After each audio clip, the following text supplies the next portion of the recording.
అలాగే నిన్న మేము ఇచ్చినటువంటి కంప్లైంట్కి కూడా కదలిక కనపడిందని చెప్పని మేము భావిస్తూ ఉన్నాం.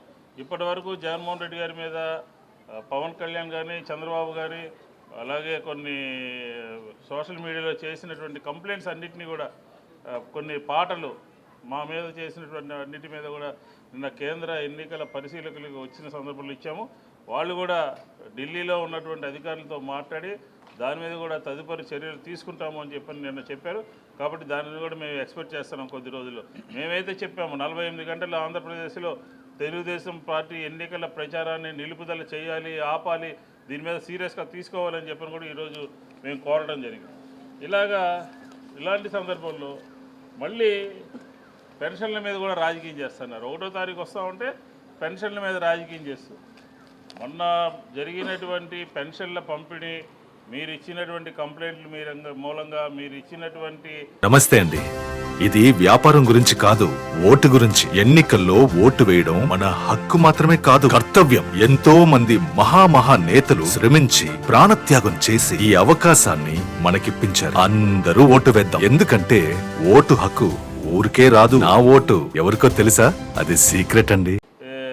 వాలంటీర్ల మీద ఇచ్చినటువంటి కంప్లైంట్ల మూలంగా పెన్షన్లు సకాలంలో 1వ తారీఖున వాళ్ళ ఇంటి వద్ద వెళ్ళటానికి అవకాశం లేకుండా చేసినటువంటి పార్టీ ఏదంటే తెలుగుదేశము, దాని మీద నిర్ణయం చేసి ప్రజలకి వాలంటీర్ల మీద కంప్లైంట్ ఇచ్చినటువంటి వ్యక్తి ఎవరంటే చంద్రబాబు బినామీలు, forum for democracy, peoples for democracy.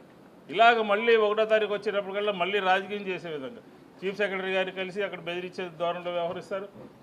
ఆఖరి ఆంధ్రప్రదేశ్లో ఉన్నటువంటి హెడ్స్ ఆఫ్ ది డిపార్ట్మెంట్స్ అనమాట, పోలీసు అధికారుల మీద కానీ, డీజీపీ మీద కానీ, సిఎస్ గారి మీద కానీ, అట్లాగే ఆఖరికి ఏ స్థాయికి దిగజారిపోయారంటే తెలుగుదేశం బుకాయింపు ధోరణిలో, బెదిరింపు ధోరణిలో అందరి మీద కూడా మాట్లాడుతూ ఆఖరికి ఎన్నికల కమిషన్లో ఉన్నటువంటి వ్యక్తుల మీద కూడా వాళ్ళని కూడా బయటికి తీసుకొచ్చి వాళ్ళ మీద కూడా కంప్లైంట్ ఇచ్చే స్థాయికి దిగజారిపోయారు తెలుగుదేశం.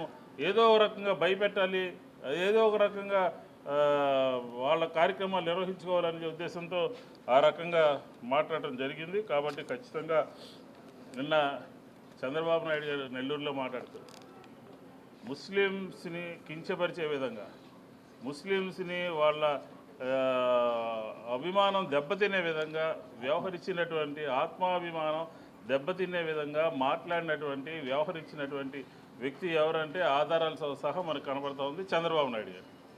విచిత్రం ఏంటంటే 4% రిజర్వేషన్ మీద కామెంట్ చేసింది, మైనార్టీలకు రిజర్వేషన్ ఎత్తేస్తామని చెప్పినటువంటి పార్టీతో కలిసి అంటకాగుతూ ఎన్నికల్లో పోలింగ్ ప్రక్రియలో పాల్గొంటూ, అలాగే కేంద్రం తీసుకొచ్చినటువంటి ల్యాండ్ టైటిలింగ్ యాక్ట్ దాంతో ఆ పార్టీలతో కలిసి ఉంటూ మా మీద బుర్ర జల్లేటటువంటి కార్యక్రమం తీసుకున్నాడు. ఈ విషయాలన్నింటినీ కూడా మేము సమగ్రంగా ఎన్నికల అధికారి గారి దృష్టికి తీసుకువెళ్ళాం. తదుపరి చర్యలు ఉంటాయి అని చెప్పి ఖచ్చితంగా వారు చెప్పారు. 1-2 రోజులు చూసిన తర్వాత మళ్ళీ తిరిగి ఈ విషయాల మీద మళ్ళీ మాట్లాడటం జరుగుతుంది అని చెప్పిన కూడా ఈ సందర్భంగా మనం చేసుకుంటాం.